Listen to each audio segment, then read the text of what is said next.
Hello, I'm Michael Holmes, a freelance journalist specialized in modern history and global violence. And today it's my great pleasure to speak to Marta Havryshko. Marta, you are a Ukrainian historian. Today you're working as an assistant professor at Clark University in Massachusetts, USA. You've also worked in, I think, the universities of Lviv, Basel, at the Holocaust Memorial Museum. Is that in Washington, D.C. or New York? One of the two, I think. Yes, hello. Yes, I had the temporal positions in many universities, at many universities and institutions that deal with Holocaust memory and history, including Munich Center for Holocaust Studies. Hmm. Yeah, and you're specialized in the Holocaust and genocide studies and also in sexual violence, writing a book right now about sexual violence during World War II in Ukraine. Yes, exactly. But today we're going to focus mostly on the present. We're going to look at history too, but only as, you know, because it is still relevant for today. Yeah, yeah. Because I'm so happy to talk to you because you are an outspoken critic of the Zelensky government. You are afraid of its increasingly dictatorial tendencies, and you are especially outspoken about the power of the extreme right in Ukraine. We're talking about hardcore neo-Nazi white supremacist groups in the army, the police, in the among the politicians also.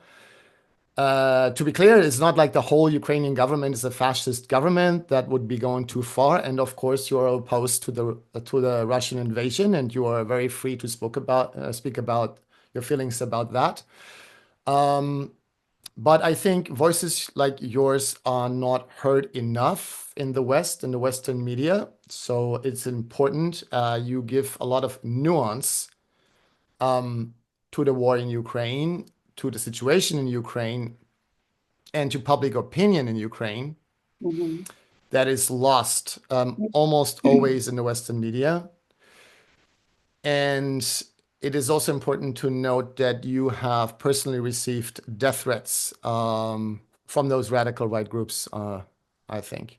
So I want you to you need to have some explaining here to do. So who are you? How did you get to Massachusetts now? And where are you from in Ukraine? And why are you threatened by your own government also, just I think, and the radical right? Okay, hello everyone. I'm very happy to be on the show. So, first of all, I'm Ukrainian citizen. I was born in Galicia near a city of Lviv, Lemberg. So I was born basically in the region, and I was raised in the region which is highly nationalistic. That's why Mhm. nationalism was the part of my entire life. I was indoctrinated in nationalism. I always spoke Ukrainian language. For the Mhm. first time, I heard Russian language when I was 16 years old, and I became a student of Lviv National University, named after Ivan Franko. So basically, I was raised in this, in the family where Ukraine national identity was very very present, and Mhm. despite of the very diverse ethnic background in my family, and I defended my dissertation about Galician public opinion about the Third Reich, meaning about Nazi Germany when Nazis came to power in 1933 until the beginning of the Second World War. So basically, I was interested what Ukrainians knew, local Ukrainians in Galicia, what they knew about Nazis, and how they considered, their internal politics and preparation to the war. After defense of my dissertation, I switched my attention to gender aspects of Ukrainian nationalism on the ground, and actually here my real problem started. Because at that Mhm. time I worked at the Ukraine Academy of Sciences, which is very let's say, post-Soviet institution with a long tradition of loyalty to the state. First of all, because it's a state-sponsored institution. So when I started, to dig the question about the gender dimension of Ukrainian nationalism on the ground, I had in mind this bright picture of Ukrainian women who were ready to sacrifice their life for Ukraine, and they were so patriotic and they were so enthusiastic. Partly I thought this, and partly I have this bright image and myth actually in my head, because some part of my family, women were heavily involved in Ukrainian nationalism on the ground and held very, very responsible position of power. That's why I had this, very romantic view about their involvement. But then when I started to to dive deeper in this topic, I understood that it was basically a myth, that many women were forced to perform some duties for Ukrainian nationalists on the ground, and many women also suffered from different types of violence against them at the hand of Ukrainian nationalists, including gender-based violence and sexual violence. So when I started to talk about this, I remember my first conference in Lviv. It was 2014, when I talked about this. One of the professor actually told me, you are continuing this, Russian propaganda and Soviet propaganda. What are you saying is not true. And it was my first time when I was confronted by this, old style, very patriarchal, very patriotic men who actually doubt what I was saying.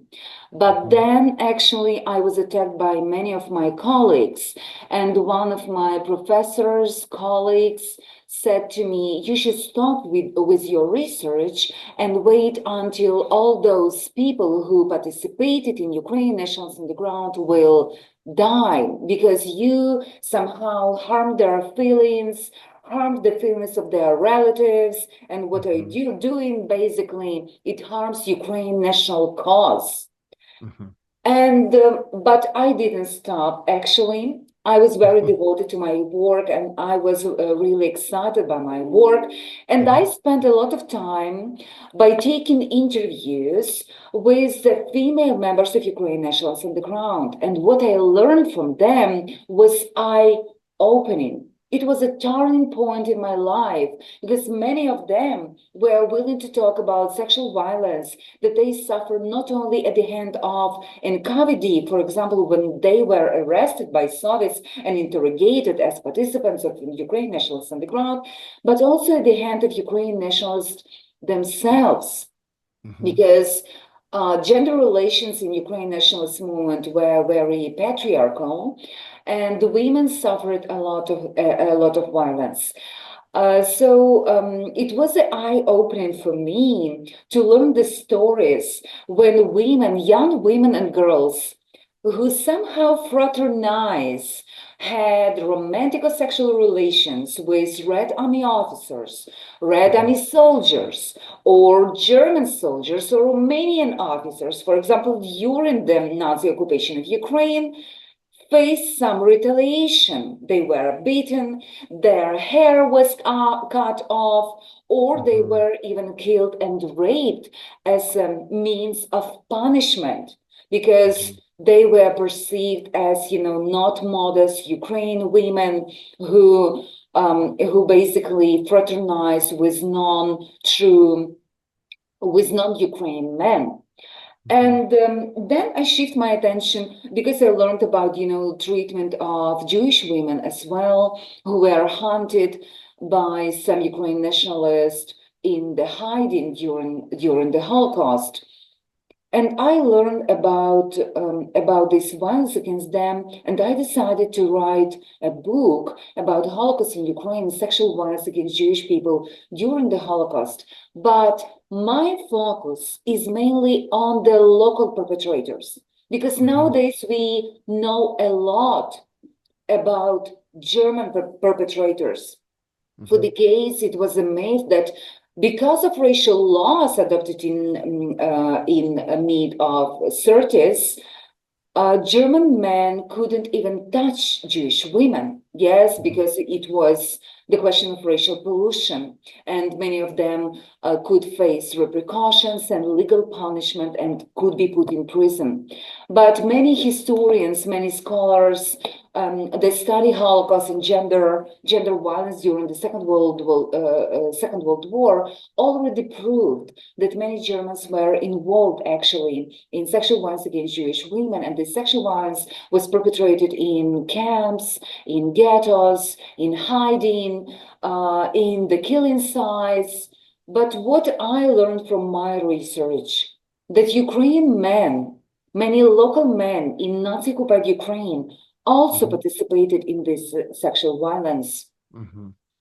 And not only those who were Nazi collaborators, like members of, for example, auxiliary police, but also those men who were trying to help Jewish women. So basically, on the one hand, they were rescuers, those who provided shelters, those who provided food. But on the other hand, they took advantage of their position of power and demanded sexual favors from Jewish women and girls.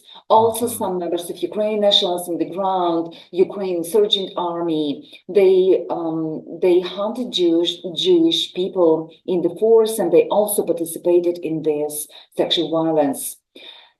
But the problem is that many of those members of Ukraine, of auxiliary police during Nazi occupation of Ukraine, later became a member of Ukrainian Nationalist underground movement.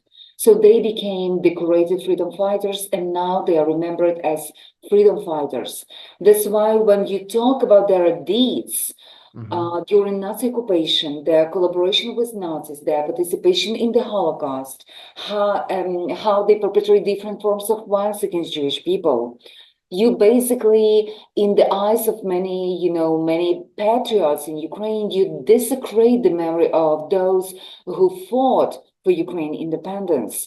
That's why for a long time, I've been a target of many concerned, let's say, Ukrainian citizens, and not only Ukrainian citizens, but primarily Ukrainians, men and women, scholars and non-scholars, and especially those who have very conservative views and right-wing views, who are dog watchers, who are trying to preserve this very bright image of Ukrainian nationalists on the ground, especially in Western Ukraine. That's why they are hunting me. They organize a bullying campaign against me, different defamation campaigns.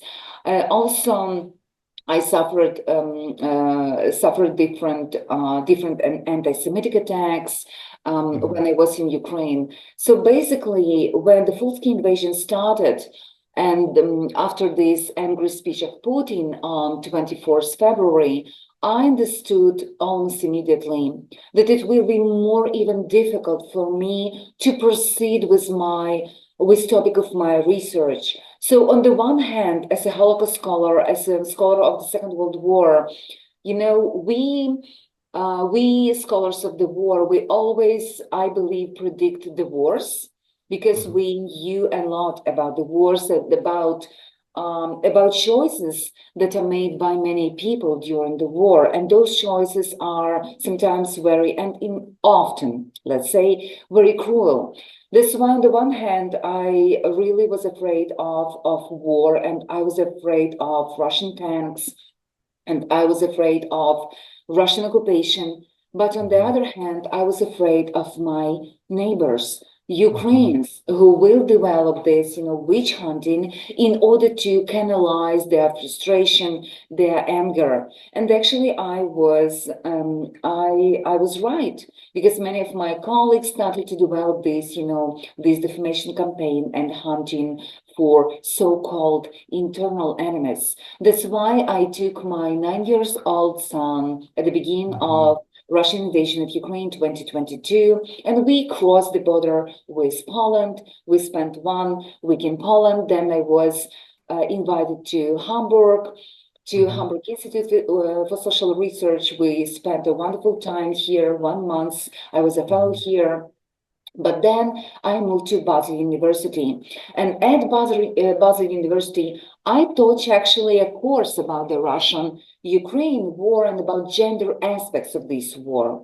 And then I was invited to Clark University, and nowadays I'm a professor of Holocaust pedagogy and anti-Semitism. And one of my teaching courses dealing with racism and anti-Semitism, and we pay a lot of attention to recent developments of anti-Semitism. And what is very interesting, sometimes I illustrate my points by a material actually that is sent to me by different far-right groups.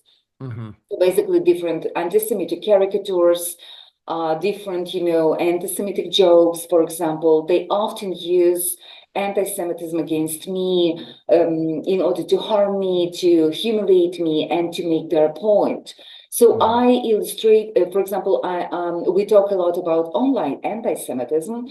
And most of those threats, of course, and these anti-Semitic caricatures I received online. That's why I show them how it looks, actually, and I explain them what anti-Semitic tropes we can trace in this, for example, message or in this caricature.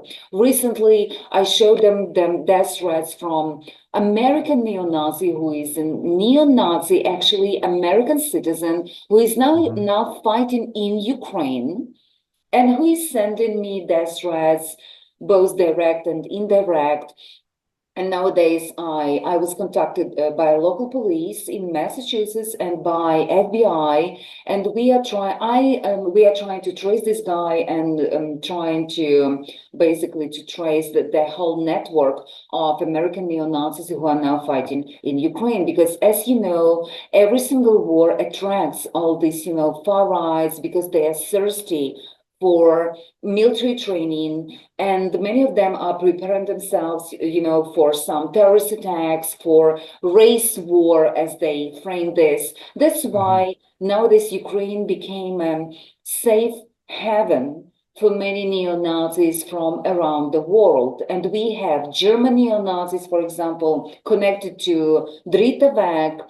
When you read their Telegram channel, it's like, they are praising Hitler, they celebrate Hitler's birthday, they celebrate Rudolf Hess' birthday, they pause anti-Semitic humor, so-called humor, they pause racist jokes, all the time.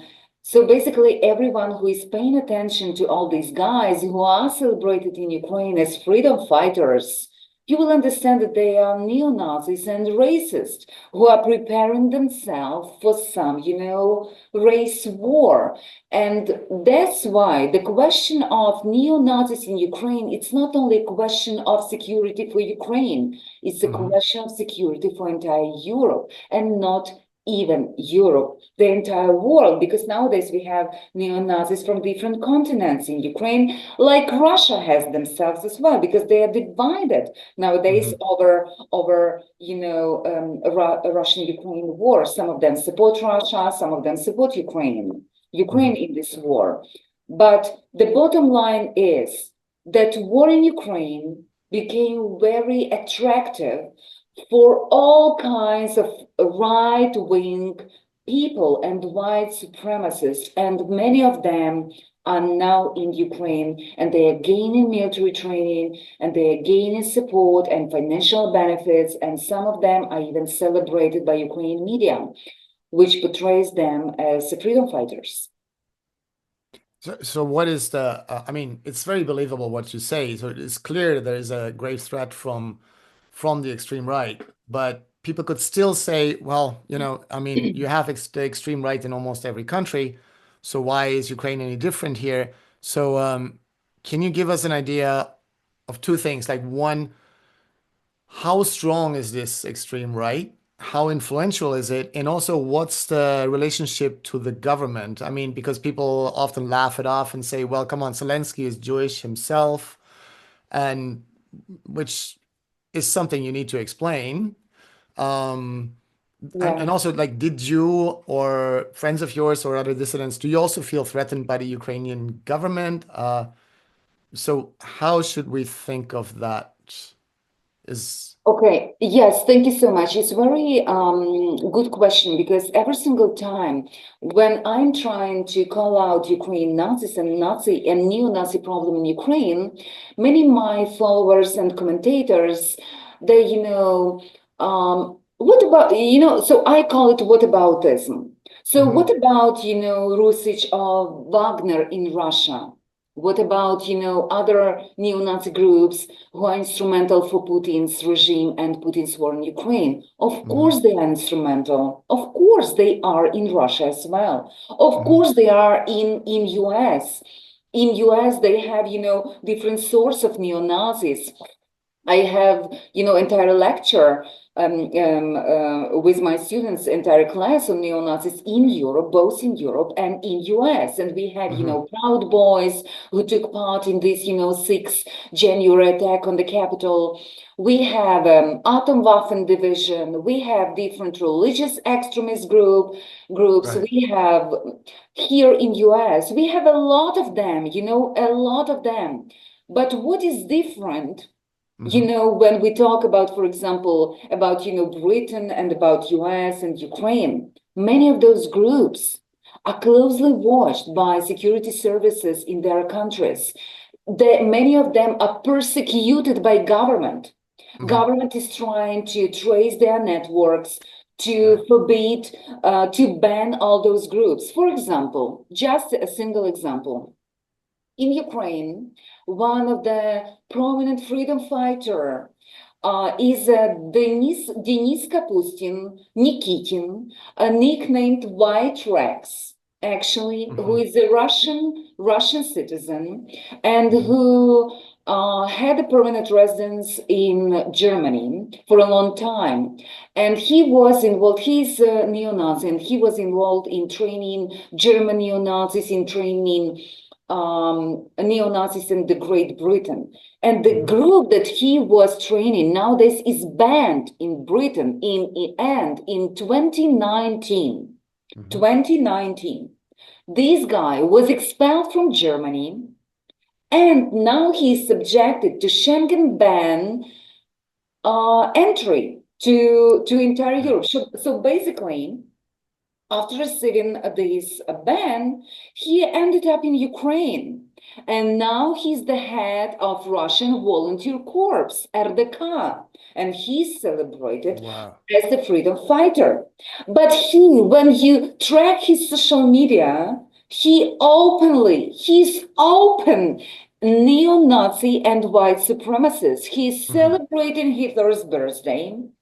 He's posting all the time, racist humor.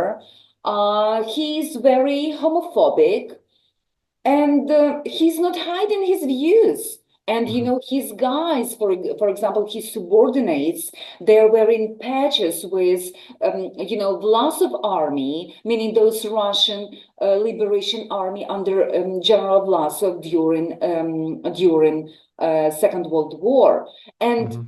they develop all these narratives that we are nowadays together with Germany fighting these neo-Bolshevik hordes from the East.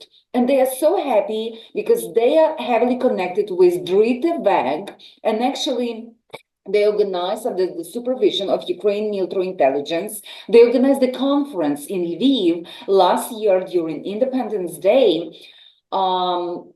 conference where neo-Nazis from Europe participated, including their Dritte Weg. Mhm. And this conference, I can imagine that in war-torn country, this kind of conference can be possible without supervision of security service and military intelligence. Mhm. Why? Because the leaders of all military groups that are right-leaning, including Erdogan, including, this guy from NDK, German Volunteer Corps, C14, for example, Tradition and Order, they are all right-wing groups who are now under military intelligence supervision, and they all participated in this conference. So basically, in US, they are closely watched. In Germany, they are closely watched. In Ukraine, they organize conferences in order to organize networking with European neo-Nazis. Why? Because of the lack of the manpower. Ukraine is thirsty for soldiers. That's why neo-Nazis are instrument for Ukraine government, and they use their contacts and their networking with neo-Nazis in Germany, in France, in Spain, in US, in Britain, to bring them to Ukraine and to make them fight. That's why it's very different situation.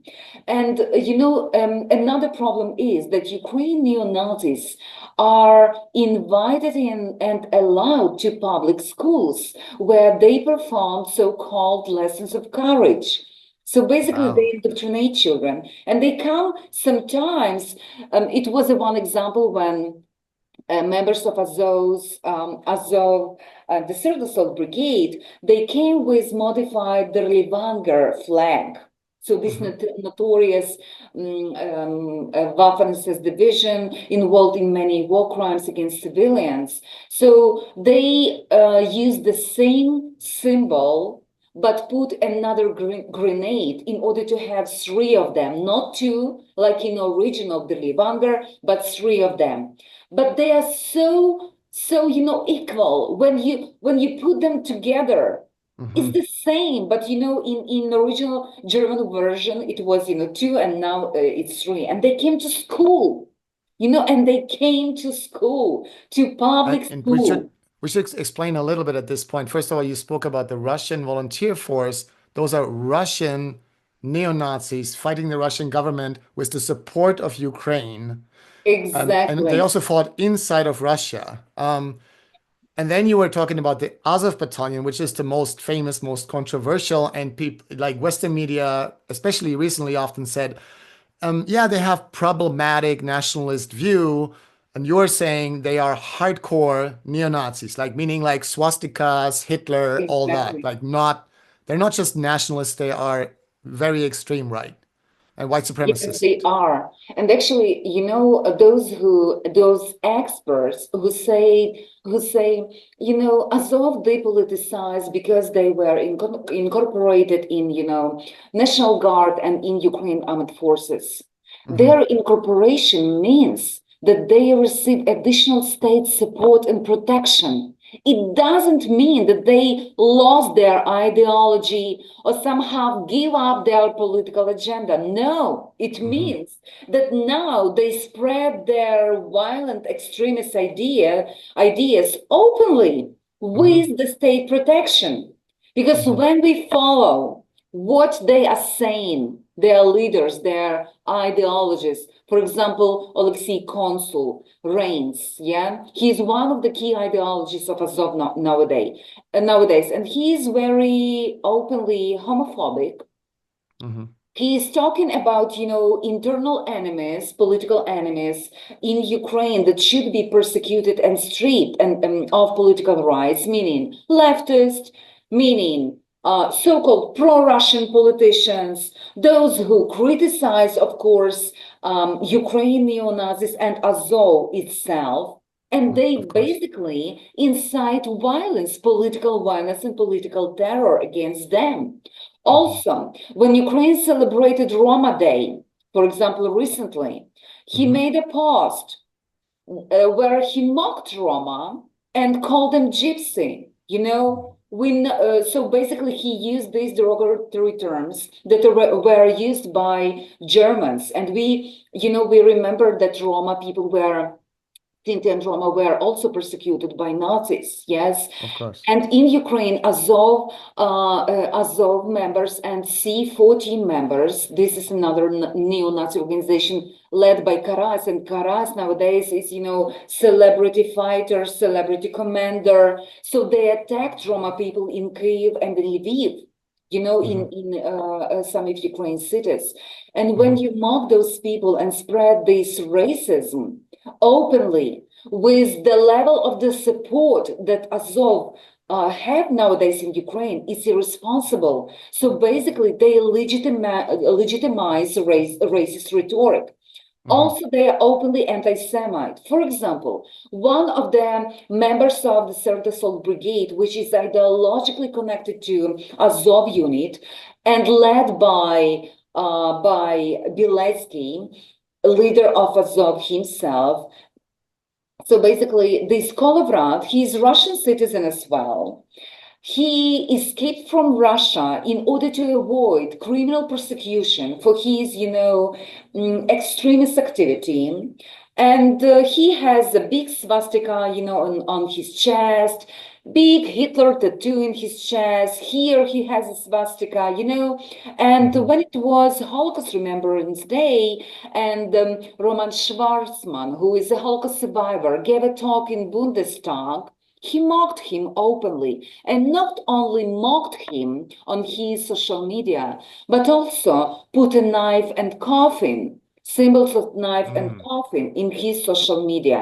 And Ukrainian journalists were silent about this. And he's also celebrity, because he has this, tattoos, and he's very charismatic, and he's often invited by different Ukrainian medias and celebrated as, just Russian patriot who just came to Ukraine to fight against, Putin's dictatorship. But this guy is neo-Nazi. Yeah, and Mhm. this guy was like many Russian neo-Nazis. Why in Ukraine nowadays? They are just were trying to avoid criminal persecution, and they were given status in Ukraine. They gave some of them were given citizenship. Some of them, most of them, were given diplomatic protection from Ukraine government, just because they are instrumental in this war. And guess what? They are not only enjoying this, status as freedom fighters. They are making business out of their hate. Many of Mhm. them, they established clothing brands. For example, one of them, who is a Schultz, Schultz escaped from Russia, where he belonged to neo-Nazi group Format 18, and 18 stands for Adolf Hitler.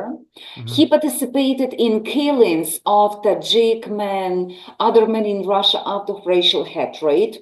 He Mhm. is covered by swastika.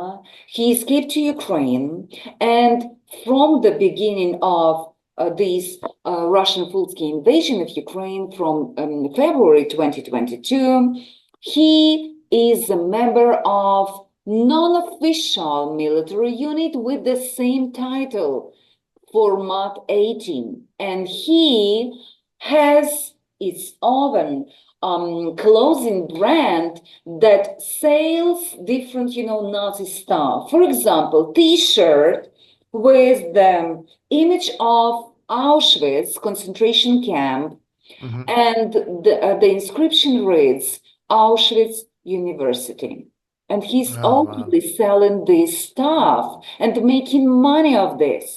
And I'm sure that, actually, why it's important and why I believe those guys have a protection of Ukraine military intelligence and Ukraine security service, because Ukraine, like many other countries, they are tracing all those people. And actually, when it was desecration of Hanukkah during Hanukkah time, or when it was during Hitler's birthday on 20 April, some teenagers made a Nazi salute in Drobytsky Yar Memorial Center, where thousands of Jews were killed by Nazis and their local helpers. Ukraine police immediately and very quickly found them. Why and how it was possible? Because they are tracking all these social media of far-right groups. Mhm. So basically, when you are doing your job, it's not difficult to identify all those groups. It's not difficult to arrest them. It's not difficult for the state to just to stop their business, business on these Nazi symbols and business on hate. It's not difficult, but they are not doing this because they gave them a free hand and they are doing what they want to do. And they openly discuss in their groups who should go to US and kill me, for example, because, I'm constantly exposing them. I constantly, writing about them, and they are very angry sometimes, That's why they openly discuss what they want to do with me. And these discussions, I'm sure, is overseas and traced by security service of Ukraine. And they feel so empowered and so protected by the state that in their messages to me, they often use this phrase, "We are the state. We are the security service." And it's partly true, because in security service of Ukraine, there are many people who share their views, who are members of neo-Nazi groups. Especially, I know one of these guys personally in a security service in Lviv region. So basically, when I will come to Ukraine, they will be the first one who will so-called take care about me. And maybe some of our viewers and listeners, they know about Mirotvorets website. Mirotvorets website is known as a kill list. It was created by some retired, it is believed, some retired members of security service of Ukraine, and is closely tied with security service of Ukraine. And actually, they put on this website the names and personal information of those who are perceived by them as an enemies of Ukrainian people. Yes. And many of those people then face different, bullying, different attacks, persecution. And in 2015, 2016, US Department of State, European countries, Human Rights Watch, they call on Ukraine to investigate this website, to shut it down. But still, this website is operating. And recently, approximately 6 months ago, my name appeared there. And it was, on the one hand, I was terrified, but on the other hand, when I was trying to figure out what are their evidence of my traitorous activities, actually, they put some of my articles about Ukrainian nationalists on the ground. They put some of my jokes about, Ukrainian neo-Nazis in Ukraine, but also they put some of my Facebook posts and other social media posts, my ex-posts about them. So basically, it's ridiculous, and one more thing, I'm very critical about Ukrainian memory politics, because they use my criticism as evidence that I am anti-Ukraine, that I am enemy of Ukrainian people. But as a Holocaust scholar and as a scholar who teach anti-Semitism and Holocaust pedagogy, I know the celebration of Nazi collaborators and Nazi revisionism and Nazi apology is not the best way to raise our youth. We can, on the one hand, to erase all monuments to Stalin and to Lenin, for example, to Dzerzhinsky and other, people who belong to Soviet elite and were involved in different war crimes and crimes against humanity. But on the other hand, to put Bandera, Shuhavich monuments and streets and name streets after, Nazi collaborators who were involved in Holocaust and, ethnic violence against Ukrainian people, or again, Polish people, Roma people, Czech people in Ukraine, and other people. It's not a good way. And I'm very critical of this memory politics. And they use it as proof that I am the enemy of Ukrainian people, and it's ridiculous, of course. But it's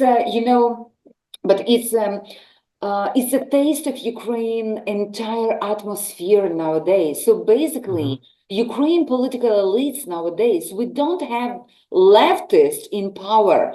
We have conservatives. And right-wing people and far-right who enjoy social status, who enjoy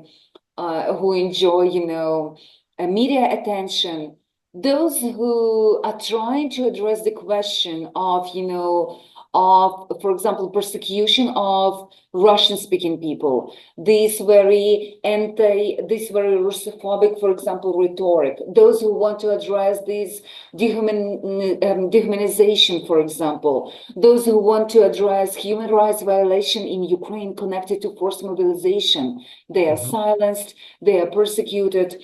And they impose self-censorship because it's not easy to be in Ukraine. And now, like, just to be clear, now you're also talking about the government censoring people, because before you were talking about the threat from the extreme right, but now you're also talking about the government censoring dissident voices.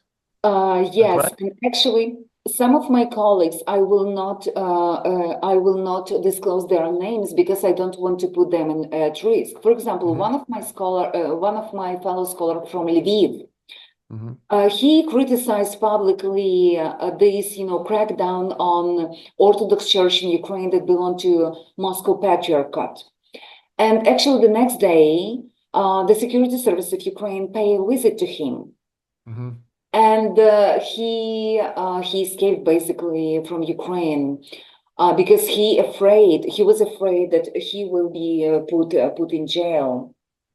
We also have, for example, another my colleague who also is very critical about this memory politics in Ukraine, when streets are named after Holocaust collaborators, participants, Holocaust perpetrators. He nowadays faces a trial. And all evidence are produced by security service of Ukraine. So basically, those guys, they are watchdogs. Members of security service of Ukraine. And what they are doing, they are trying to intimidate people by using different means. They want to seize their property, for example. They want to fire them. For example, one professor at Cherkasy National University, named after Bogdan Khmelnytsky, was fired. And what was the reason? Not her free speech, but the speech of her daughter, who put a video on her TikTok criticizing this crackdown also on Ukraine Orthodox Church, and also additional blame put on her that this video was recorded in Russian language, not in patriotic language. And guess she was fired.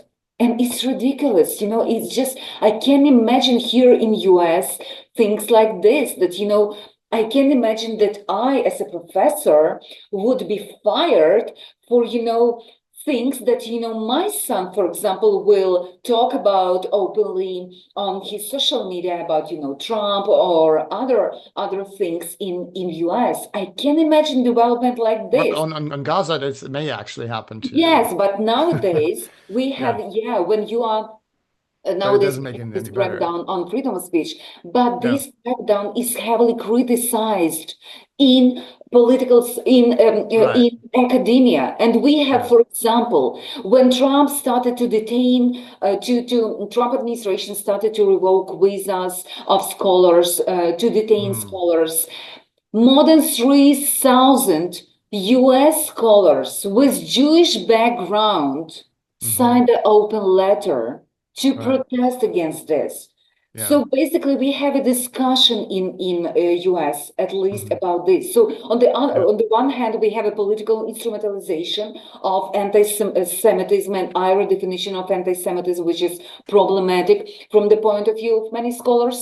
But on the other hand, we have this discussion and we have this, academics are fighting back.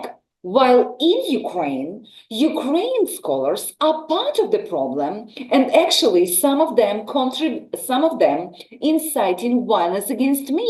For example, one of the liberal Ukraine self-identified as liberal, Ukrainian scholar who is celebrated in Western academia, who taught special courses at Columbia University, at Harvard University.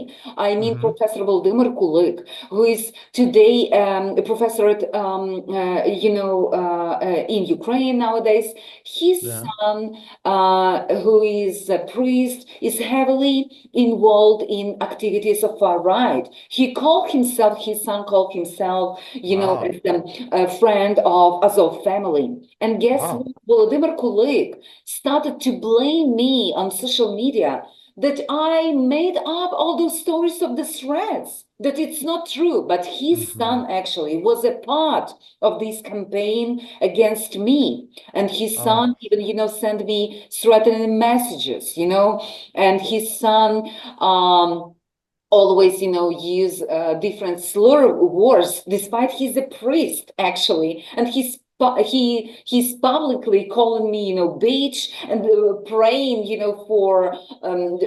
for deporting me. And he sent me a message, we are waiting for you here. Meaning, it really sounds very threatening because all people that he's connected to are actually very violent far right, including the man called Korotkych or Botsman. He was a Russian neo-Nazi, very prominent Russian neo-Nazi who is still wanted in Russia for hate crimes, including killing. But in Ukraine, he was, decorated. He was one of the founders of Azov, actually, Azov battalion. And nowadays, he also has this, prominent position in Ukraine. And this guy, this priest, is connected to this Korotkych. So basically, based on his contacts, I have a reason to be worried. But his father openly claiming that I'm making all these, stories about nobody's threatening me. I have, already, almost every single day I receive some threats, mostly online or even via email from different far rights. That's why, and actually his father, this professor, Volodymyr Kulik, is representing Ukraine in the European Commission that deal with anti-Semitism and racism.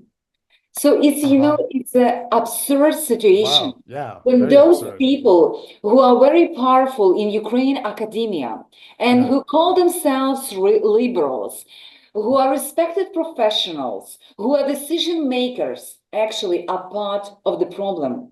Because first of all, they deny the problem with neo-Nazis in Ukraine and the growing influence of far right. But also they instigate violence against those who are very outspoken about them, like about me. And it was one even period of my life. I was trying to ask my Ukrainian fellow scholars, will you take care about my son, who is now 12 years old, if I will get killed by those who are not existent according to your narrative and to your discourse? And many of them said, no, we will not take care about your son. So if you are, convinced, but why I'm now, why You're saying, like, basically you claim that the far right is not a big problem and the threats to me are not real. Are you going to take care of my son? And they say no. Yeah, So, they said that is no. Yeah. powerful. And the problem with far right is last year, one of Ukrainian professors was killed.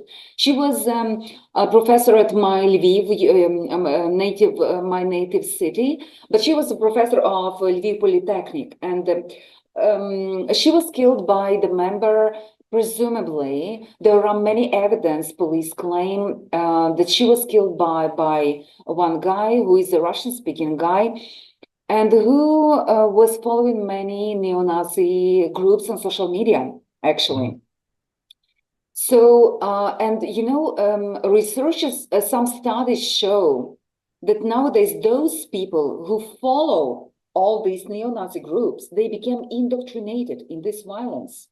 Mhm. And this guy was member of private sector, right sector, this far-right group.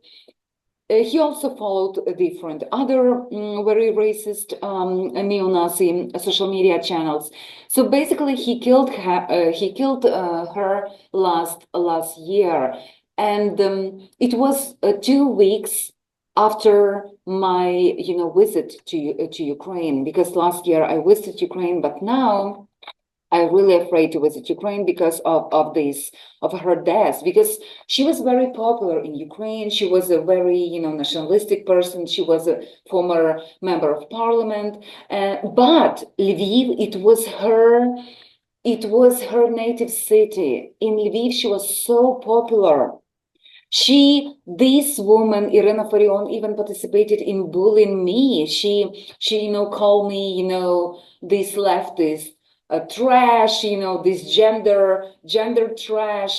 But when she got killed, I was really, really upset, because months before that, she had an open public dispute with the members of Azov movement over Russian language. Why? Mhm. Because many members of Azov movement, they are not from Western Ukraine, they are from Eastern Ukraine, from Kharkiv Oblast, from Dnipro Mhm. Oblast, Kryvyi Rih, from, Odessa, Kherson, and other Mhm. mainly Russian-speaking region, and many of them Russian-speaking. So Mhm. so she started to criticize them, and she said, you're not true patriot if you didn't switch to Ukraine language. So they have this very public and very open discussion, and she received a lot of threats from those people. And the problem is that all those commanders, they are celebrity commanders. So if they make a post about someone, people who are loyal to them or want to show their loyalty, they immediately start doing something.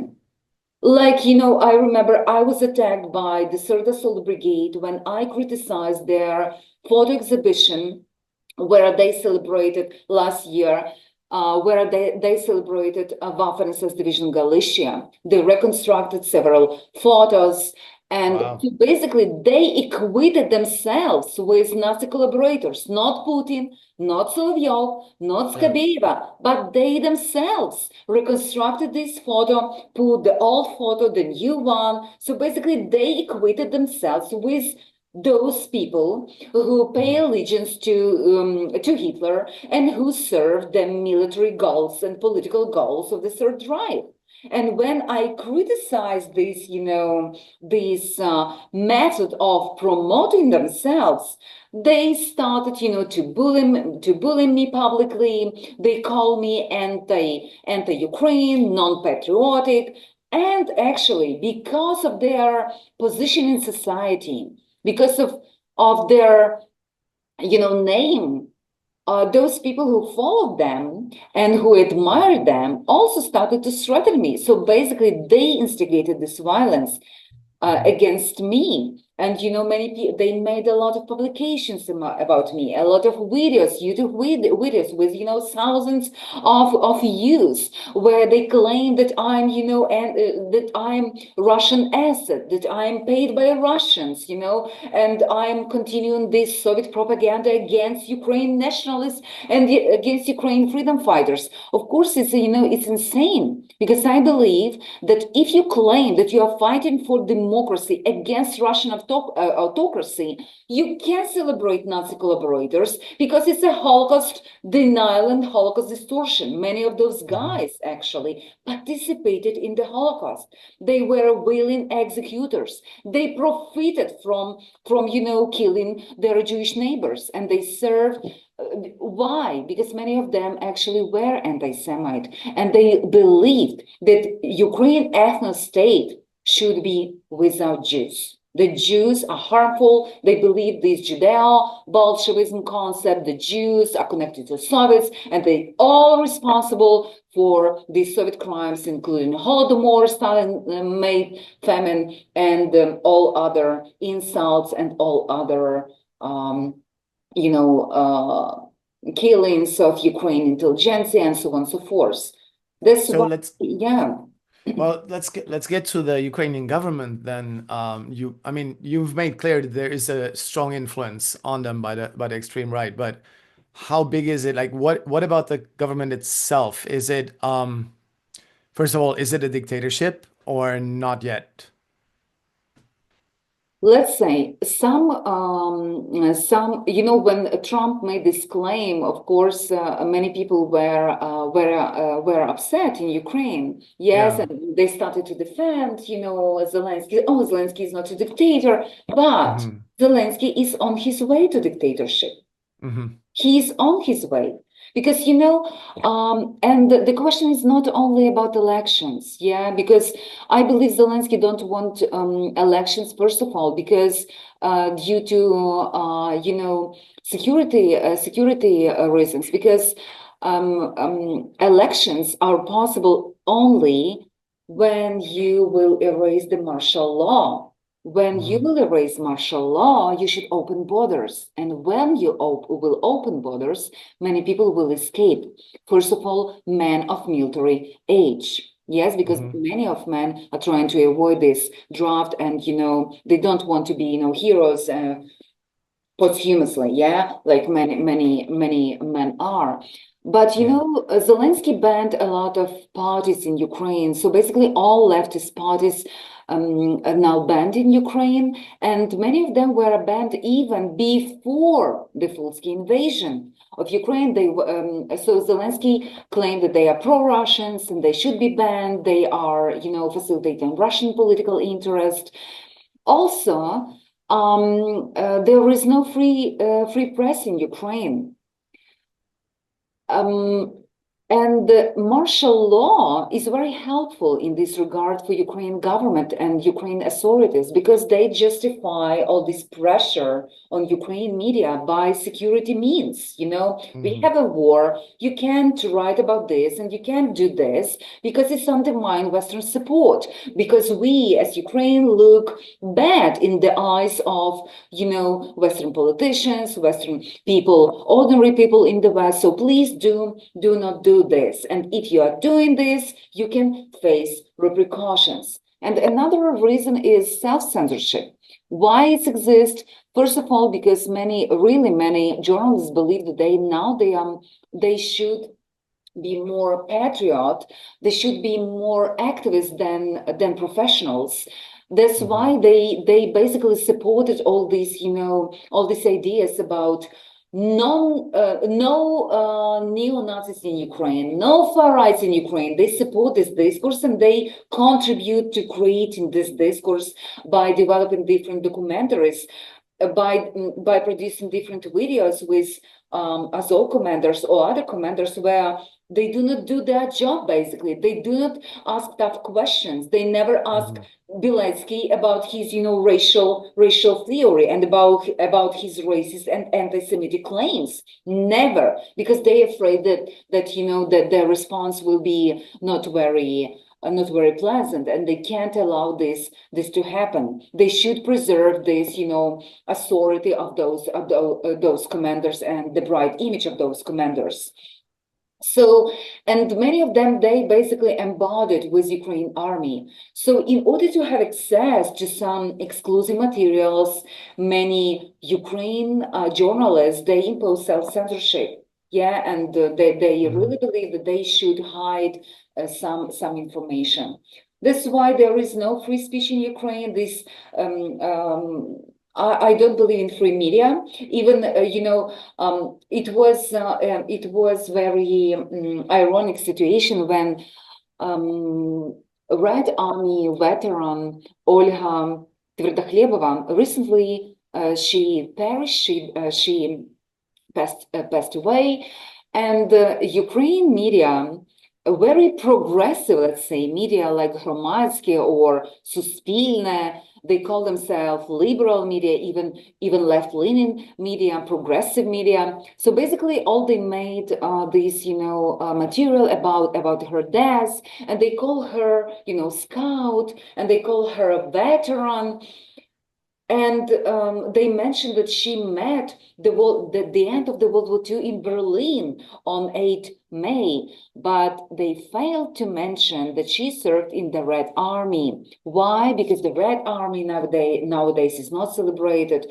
They are fallen heroes, let's say. They are portrayed as, collaborators with occupying a Soviet regime, Stalin's regime, or as victims of this regime. And the main heroes nowadays are only members of Ukrainian nationalists on the ground. That's why I believe nobody asked them to frame this article in this way, but still they decided to do this, to write an article about this war veteran in this way in order to keep this narrative about this bright image of Ukrainian nationalists on the ground, because we know that those members of Ukrainian nationalists on the ground and Ukrainian insurgent army who are celebrated have clashes, basically military clashes with Ukrainian army forces, Red Army. So basically they were on the different sides of the story,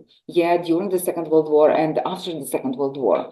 So, and also, so we have political persecution in Ukraine, we have political repressions, many signs of political repressions, and even Poroshenko, former president, he's under sanctions nowadays, and many political opponents, members of his party, for example, often face obstacles to perform some visits abroad, to speak to different politicians abroad. And this is the sign of political persecutions, because Zelensky is not happy that Poroshenko abroad is talking about this, a rising dictatorship in Ukraine.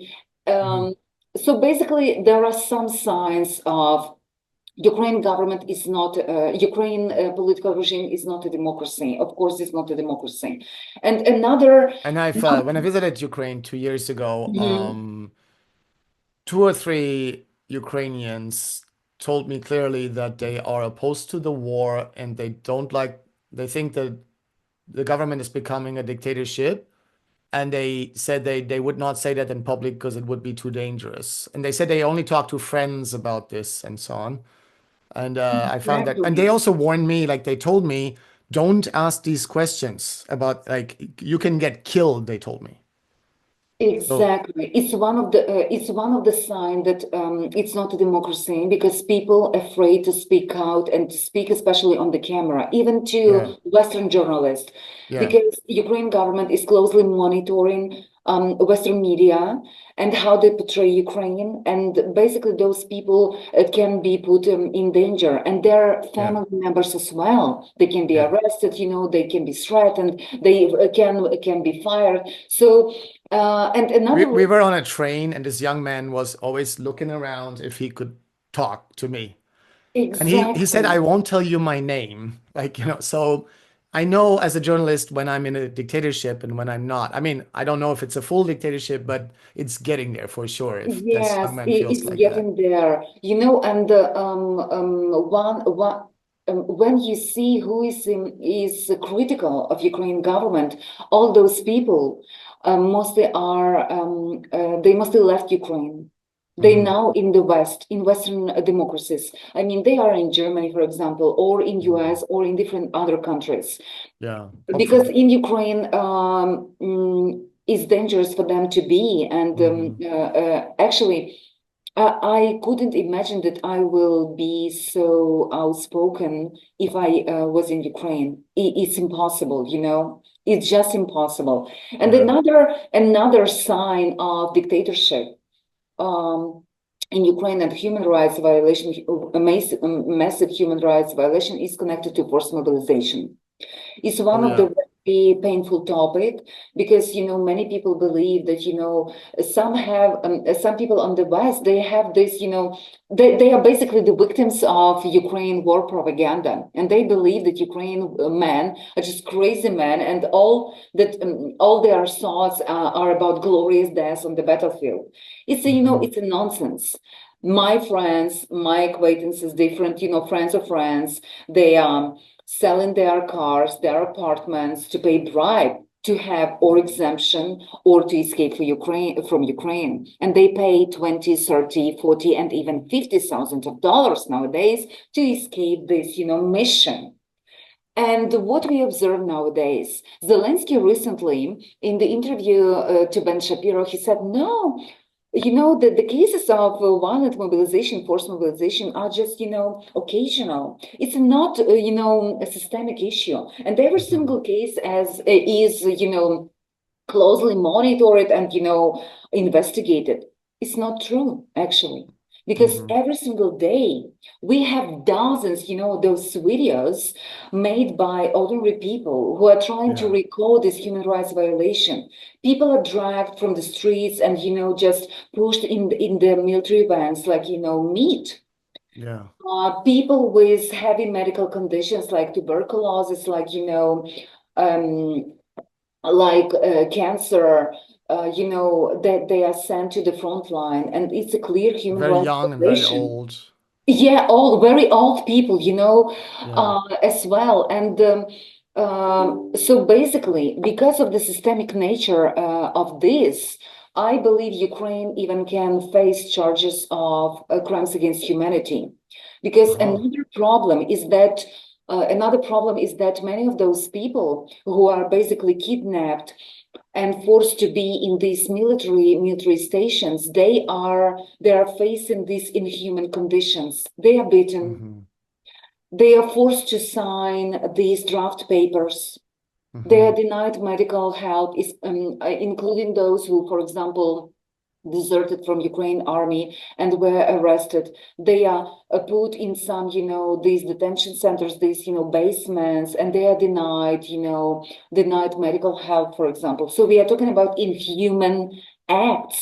We are talking Hmm. about inhuman treatment. And Ukraine is a very corrupted country, and the corruption is flourishing in this field of forced mobilization, just flourishing. That's why, there are so many social tensions in Ukraine because one of the most prominent and outspoken people who support forced mobilization and say, every single country, while facing, this security threat, like this is existential threat, will impose this forced mobilization. So it's Mm. legitimate. Uh, Probably true. Yeah.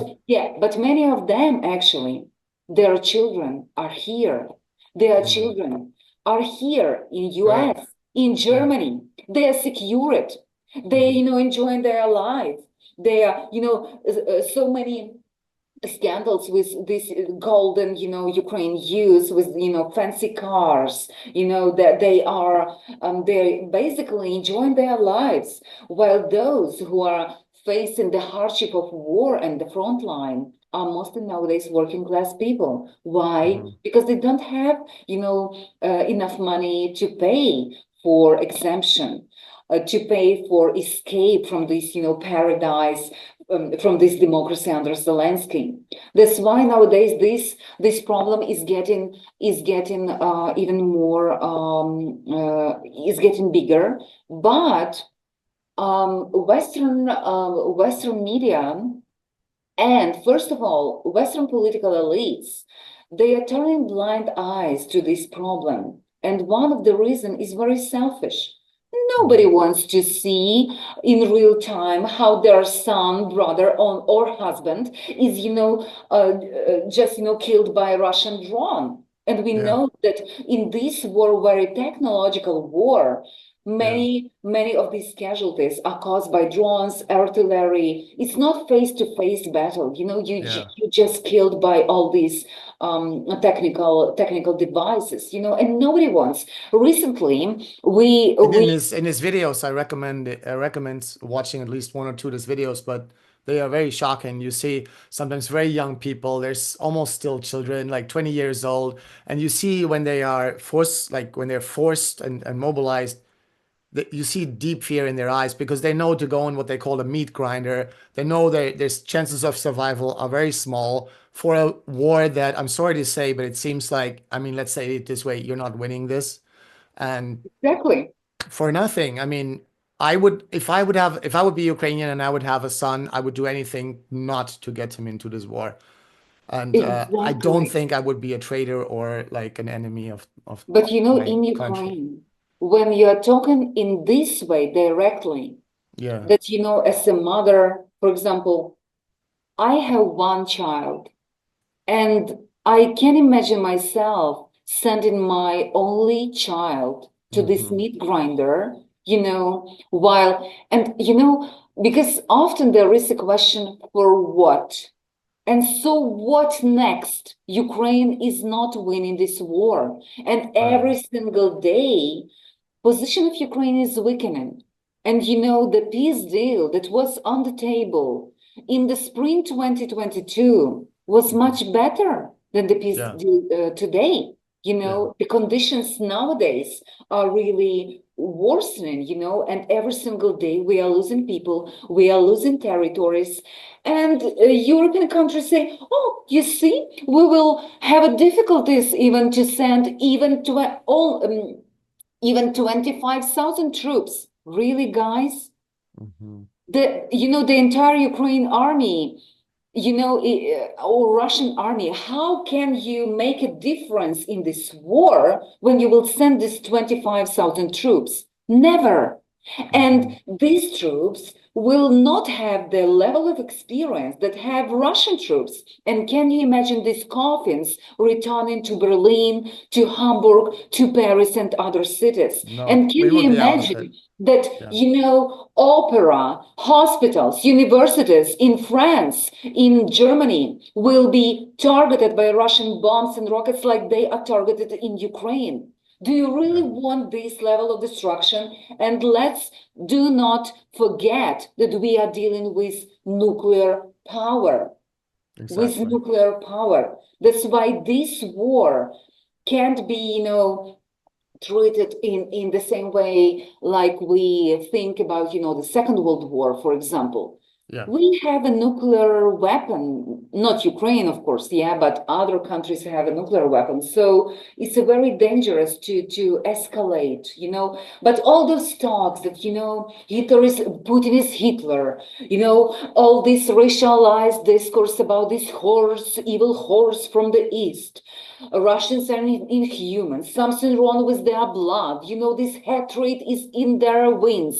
Guys, those who study wars know that almost all nations commit horrendous war crimes and crimes against humanity in different wars. Almost Hmm. all nations.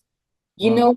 You can't talk about Russians as some, specific people. And what is very, it's funny to observe how I have to Ukraine. say, I find it amazing that you say it like that you have like still this sort of compassion and sort of understanding while not justifying what they do, but you, you, This dead end when we are trying to dehumanize we are losing our humanity.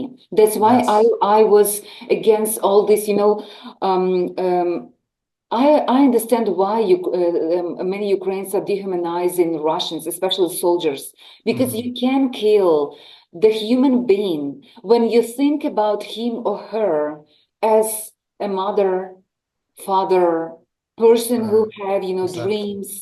person who also maybe was mobilized by force, like we know that Russians are mobilizing by force some Ukrainian people in their Ukraine occupied territories. So you never know who this person is, and when you think about this person, especially when you're a sniper. Yeah, because snipers are dealing with this very, they have the specifics of this work is very they have this specific. So in order to save your mind and in order to save your sanity, you should dehumanize your enemy. Dehumanize your enemy. That's why you are constantly talking, oh, they are like, they are bastards, they don't deserve mercy, they all should be killed, and so on and so forth. But I believe it's very damaging to the psyche of people and every human beings. And also, why it's dangerous? Because it do not serve the aim of peace. You will never stop this bloodshed. You will never sit at the table when you will continue to talk about the opposite side as, some inhuman, some bastards, some beasts, and so on and so forth. It's a dead end. And every single war should end with negotiation. And basically, that's why I am really concerned about this dehumanizing rhetoric used by both sides, by Russian side as well and by Ukraine side. I know why they use this. Yeah, I know the reason. I know the role of atrocity propaganda, for example, especially propaganda, weaponization of sexual violence, for example. Yes, but it's bad because it's lead to escalation. And no way that we will reach some peace when we will continue this dehumanizing rhetoric. Of course, and even the problem also would be even if you could win, and that's super unlikely. I mean, in the sense of gaining back all your territories, I would be very scared in that case that Putin would actually use nuclear weapons. But I'm very curious to hear your opinion about public opinion in Ukraine, like, because we get this very simplistic picture that all Ukrainians are like patriots and together they all in big unity, they want to fight the Russians until they win and they're highly motivated. And we already get a picture from you that it seems to be much more complicated than that. Do you have an idea, like, if, because there's all the censorship, as you say, so we can't be sure what Ukrainians are actually thinking, especially like in the east of the country that is most affected, in the Donbas and similar areas where under Russian occupation. What do you think? What are people thinking there? How many Ukrainians are in favor of peace, and how many are critical of the Zelensky government? How many people in Ukraine are critical of NATO and the West? I mean, I'm sure the vast majority is critical of Russia, but it doesn't mean they agree on all the other issues. Mhm. Actually, it's a very interesting question. In times of war, it's not easy to measure, this temperature, let's say, Hmm. because of the martial law and because of the censorship and self-censorship. Yes, Hmm. it's difficult to understand what actually is going on. And when we observe some, polls and some results of some surveys, we should keep always in mind that at least 7 million people, refugees are in Europe, Ukrainians, yeah, who Hmm. left after 2022. They are Hmm. not included in these surveys. And the Right. majority of them is from eastern part of Ukraine or from southern part of Ukraine, who were Uh-huh. who tend to, vote for Yanukovych, who was very pro-Russian, who didn't support Maidan, for example, or were very skeptical about this Maidan revolution. Hmm. That's why these voices are not here nowadays. These voices are excluded. Hmm. Another part with voices which is excluded is, of course, this Donbas region that is separated, let's say, from the entire Ukraine from 2014. We don't know what is going on there. Really. And when people are talking about oh, Russia will commit genocide, Russia want to take entire Ukraine territory, Russia wanted to perpetrate another famine and send all Ukrainians to Gulag, the whole this conception is very problematic, because after 2022, according to UN estimations, not Ukraine estimation, not the Russian estimation, but according to UN estimation, at least 1,200,000 people left to Russia. Right. They are not Ukraine refugees. They are Ukraine people who came to Russia. So they decided to flee Russia, not the West. Why? Because they have relatives there, they have friends there, because the culture for them is very, very close, and many of them are skeptical, for example, about, these so-called Western values, because Ukraine society is still very patriarchal society. For example, there is a huge skepticism in regards to rise of LGBT plus people. Yeah. We know that Ukraine is a country where gay partnership is not legal. And this question is heavily debated, because nowadays we have gay people, lesbian women who are fighting for Ukraine, actually, who are part of different, of armored force of Ukraine, who are dying on the front line, and they still can't enjoy the full citizenship, because their rights basically are limited. They can have a legal marriage, and it makes a lot of obstacles for them in case they are wounded on the battlefield, or in case their relatives or their loved ones, first of all, must receive some compensation from the state. So the problem is real. The problem is not only about, some moral issues or some religious issues. The problem is very real for those people. But many people in Ukraine are still against same-sex marriage, and many of them are in far-right groups. Yes, Azov is very outspoken about this. They are against LGBT people. Recently, in my native city, Lviv, there was a lecture. There was some event organized by Inside LGBT plus organization, and this event was interrupted basically, and it was canceled because of the threats from far-right groups. They covered their faces, they chanted, that they put totenkopf, black sun and other hate symbols. They gathered, almost all of them were boys, so very physically fit, very violent, and they behave very violently. And basically the entire event, which was closed event, it wasn't like, parade, it wasn't like, those far rights always say, oh yes, you should keep this private. They keep this private, actually. It was a closed event, but it wasn't enough for them. And what was their when these far right groups, they explain why they attacked, this event. They said, there is, we celebrate anniversary of Waffen-SS Division Galicia. How dare you even, to desecrate memory of these freedom fighters, Waffen-SS Division Galicia, they celebrated, So it's ridiculous. That's why it's not easy to understand what people are thinking. But what I observe when I talk to different people, when I talk to my relatives, to my friends in Ukraine, people are tired. People are very tired of this war. And, after this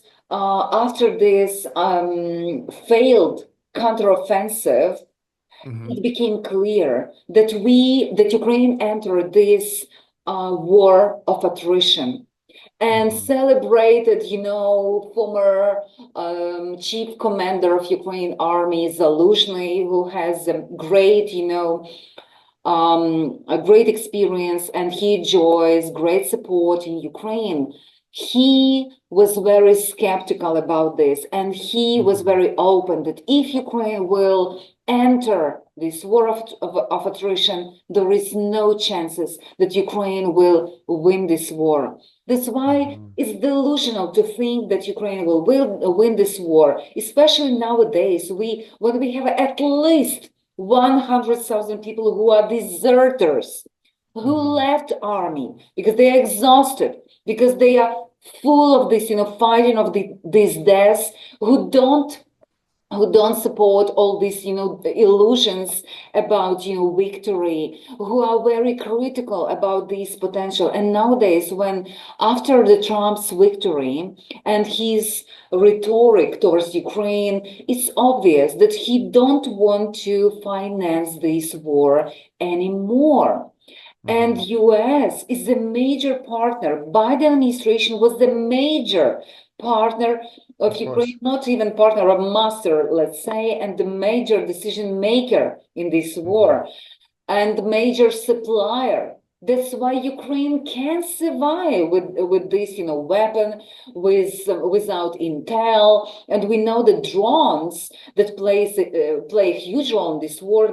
They almost all depend on Starlink and this intel from US is critically important. So if US will decide to stop its participation, it will be catastrophe for Ukraine, because what we Hmm. observe from the reaction of European country, Europe is not ready to substitute US. No will to fight, no will to send troops. The economy is not prepared. The economy, because of the lack, because of those sanctions for Russia and the lack of cheap Russian oil and gas, European economies experience difficulties. And what is going on now? European leaders and European political elites are very open about their will. They want to instrumentalize Ukraine men to fight Russia, to bleed Russia, and at the same time to prepare for the possible war, to rearm, to train soldiers. So basically, they want to win time by using Ukraine lives. Yeah. And this idea is getting more and more popular in Ukraine. So basically, Ukraine understands more and more that they became an instrument of Hmm. the Western countries in this, proxy war Yeah. against Russia. Because for Ukraine, some people call it existential war. Yeah, for Ukraine, it's about independence. For Ukraine, it's about choice.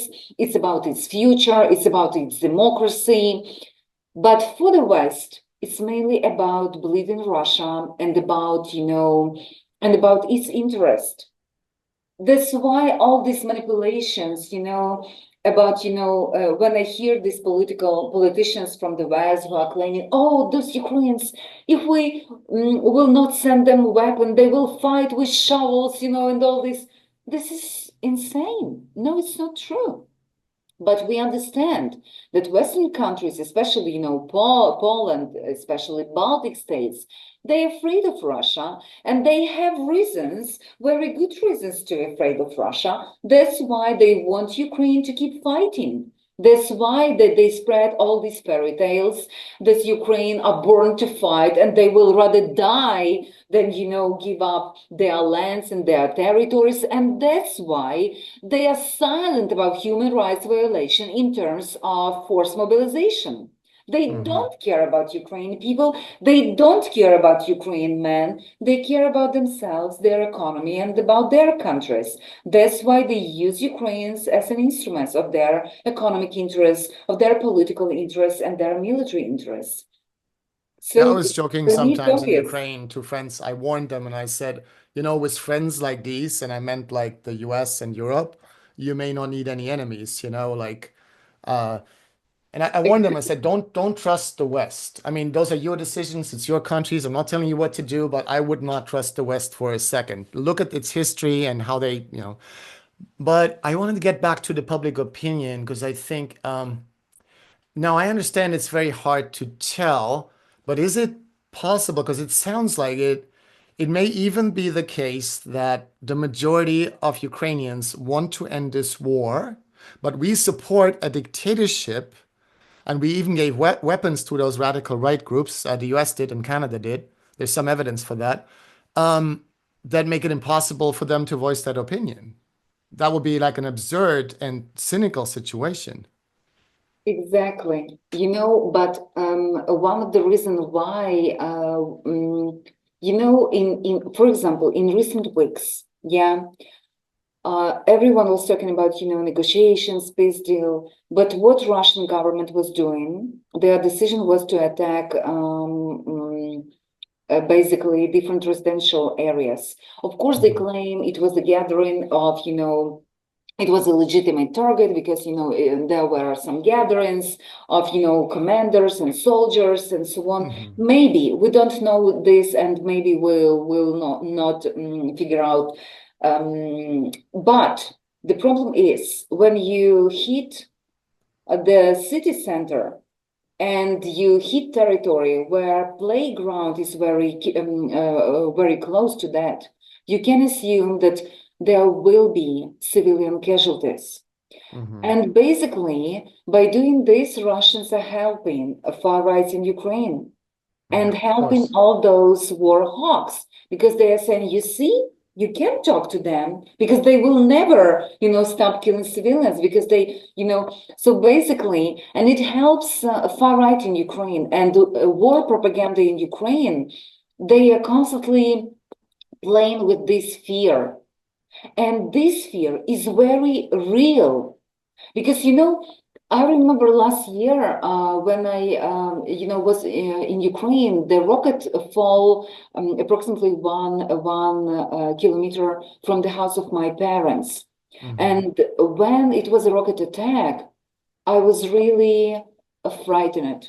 It was, it's very scary. Because every single day and every single time when Russia sends the drones and the rockets to Ukraine, I'm constantly checking on my relatives because almost all of them are in Ukraine, and they have small children, and sometimes, and so basically every single person in Ukraine understands that it could be the last day of their life. We observed this, in Sumy region. The entire family was killed. We saw this, the body of the 17-year-old boy, who was, and other other children were killed. That's why this fear is real, because many of those people, many of those people are Russian-speaking people. Many of those people probably vote for pro-Russian parties, let's say. Many of those people maybe were against Maidan, because they believe this is coup, and so on. But what Russia is doing, basically, Russia is turning many of those people who were loyal to Russia before 2022 against Russia by doing these war crimes and crimes against humanity. By killing civilians, by killing children, by using rape as a weapon of war, because we know that, for example, in Bucha, we have numerous children who were raped and numerous women who were raped, and we have their testimonies. It's not, that some undisclosed, persons, and we can believe or not. We have brave women who share their stories openly, who talk about their trauma and what they endure during these Russian occupations. We saw those videos when tanks, shell on cars that were trying to flee these besieged cities. That's why Russia contributed a lot to these fears. And many people, they are really afraid. That's why for many people in Ukraine, those far rights are lesser evil. They believe that those crazy neo-Nazis, they protect them. That's why we have very crazy situation when many feminist groups and some self-identified leftists are sided with these neo-Nazis because they rely on them.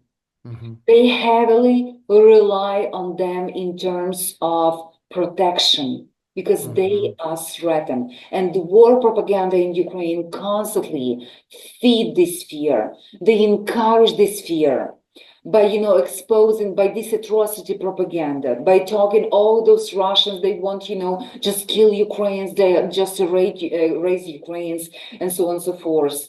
This is existential war. So basically, people are really afraid of possible repressions, possible killings.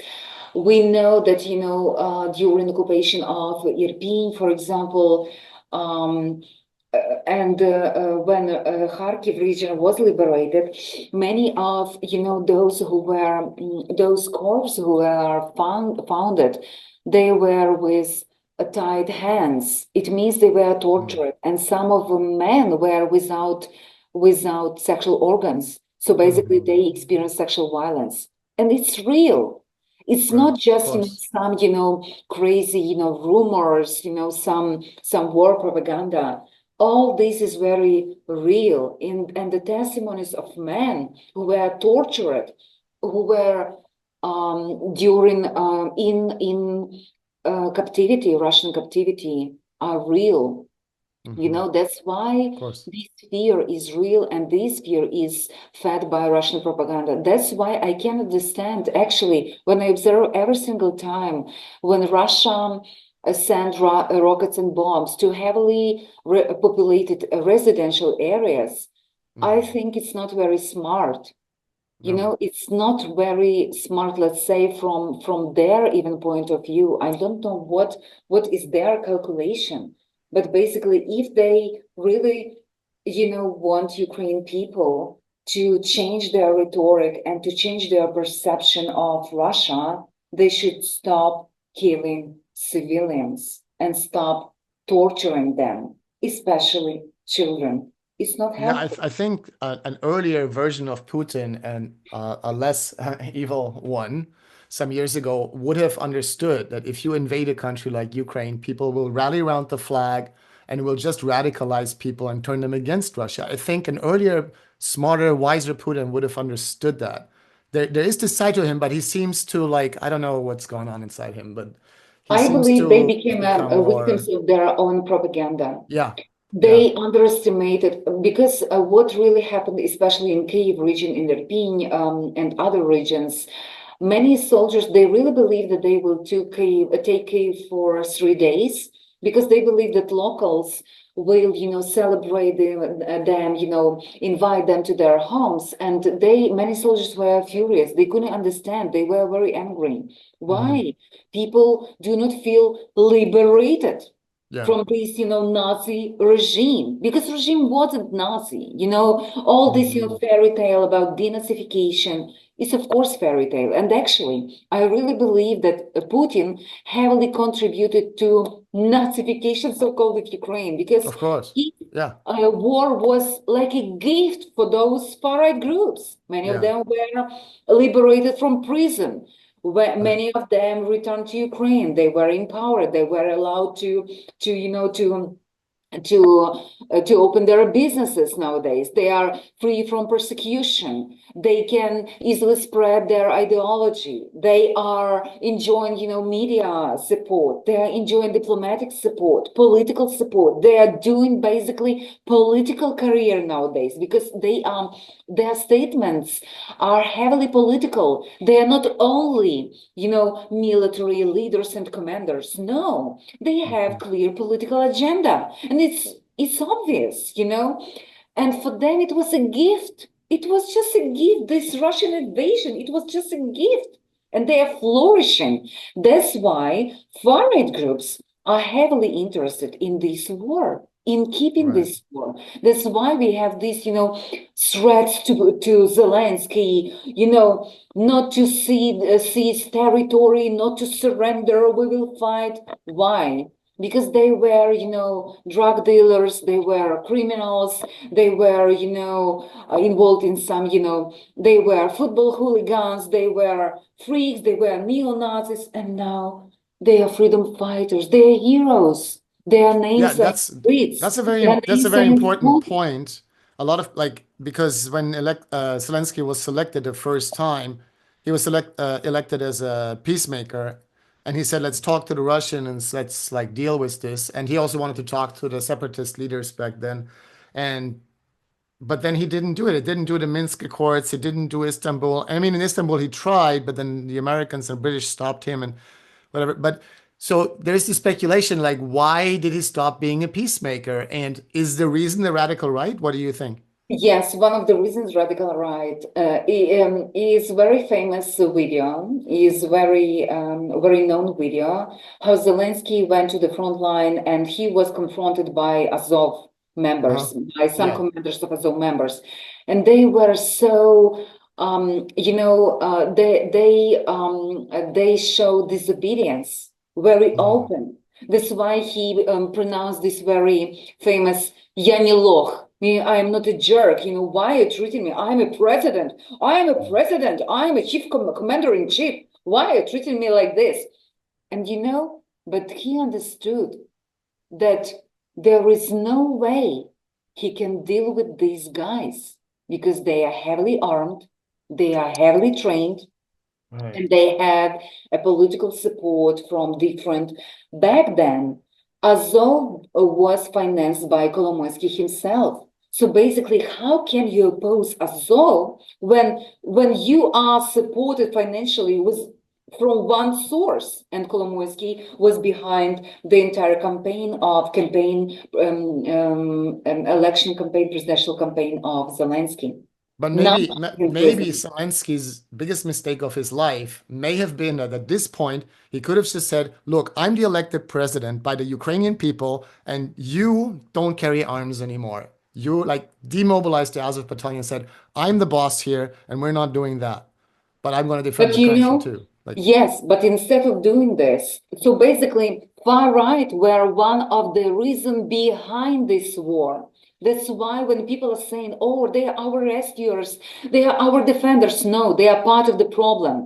And mhm, if we will raise far right in Ukraine, we will have, eternal war with Russia and mhm. even with other neighbors because they have a crazy idea of this, greater Ukraine, and they even made the pins or some, stickers with this map of Greater Ukraine that includes territories of Poland, Russia, Belarus, Hungary.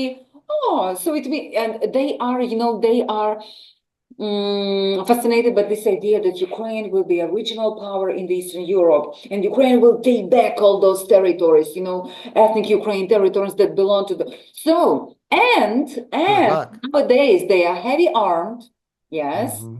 and Ukraine army, to be honest, is one of the most powerful armies in Europe.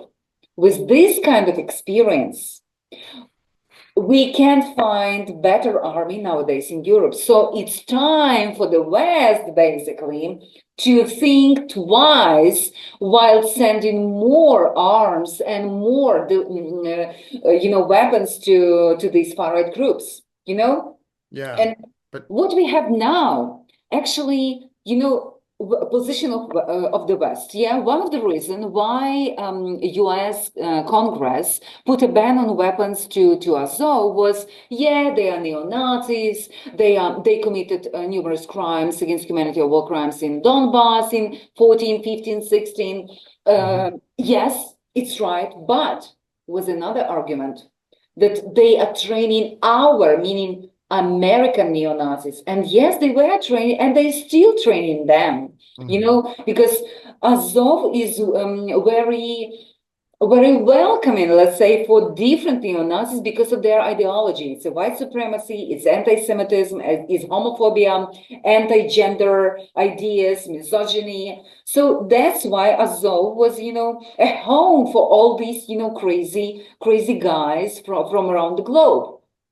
And Biden administration lifted this ban to Right. Azov. And nowadays, Mhm, Azov had the two brigade, not only Azov, but the third Assault Brigade with it a part, is also a part of the Azov movement, but also a Kraken brigade, Kraken unit, which is under HUR supervision, military intelligence supervision under Budanov.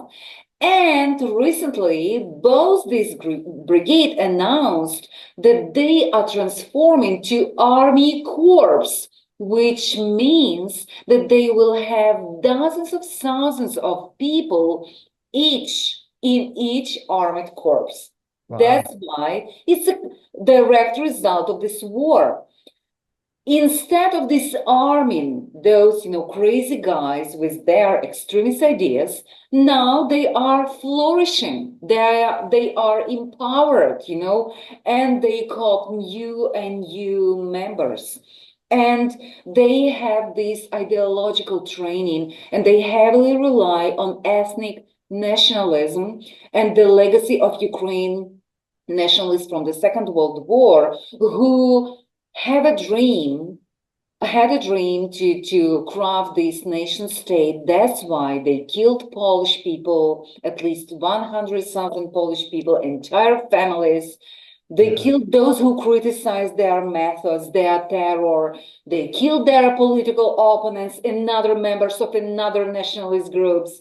So basically, and they are now open that, their dream is to have military dictatorship in Ukraine. So we are on the way to this military dictatorship. And I believe these guys, empowered by Zelensky and his inner circle, can make some sort of military coup and even assassinate Zelensky and put their own leader, for example, Zelensky or other leader. I believe this threat is very real, and this threat is underestimated by the West and Wow. by Ukraine authorities themselves. That is super fascinating. What you're saying is it's already like this far right movement is already blackmailing the government and this like low level blackmail. Maybe there's probably Yeah, no proof like that, like no papers or something, but they are constantly under threat by these groups and they are slowly giving in more and more. And what you're saying, there is a really good chance that they will take exactly. over completely, and then basically Ukraine could become a fascist government in Exactly. Europe. Yeah, And then that would be also so interesting. What is the West going to do then? exactly. It will be like, like with And what is Afghanistan. Russia going to do then? It's Exactly. Exactly. wow. That's why, yeah, I believe, it's very, but, Ukrainian nationalist movement is heavily penetrated by Russian neo-Nazis and Belarusian neo-Nazis. But many of them Mhm. are Russian neo-Nazis, actually. Many of them escaped from Russia because Putin began this crackdown. And for Putin, it's not very good to have those guys in Russia. Because of this ethnic, they basically create these ethnic tensions, and we understand that for Russia it's very dangerous because Chechen people, different other people. So it's better to have this peace between different nations, the different ethnic groups. Ukraine is more homogeneous country, more. My native city, Lviv, before Germans came in 1941, almost 30, more than 30% of population were Jewish people. Mhm. Nowadays in Ukraine, we have approximately 0.2 Jewish people. So Ukraine is more homogeneous country. Many Ukrainian other people, they didn't leave Crimea. They took Russian passports and they still live in Crimea. Mhm. Yes, of course, Ukraine is still multinational, multi-ethnic, but we don't have such tensions that exist in Russia.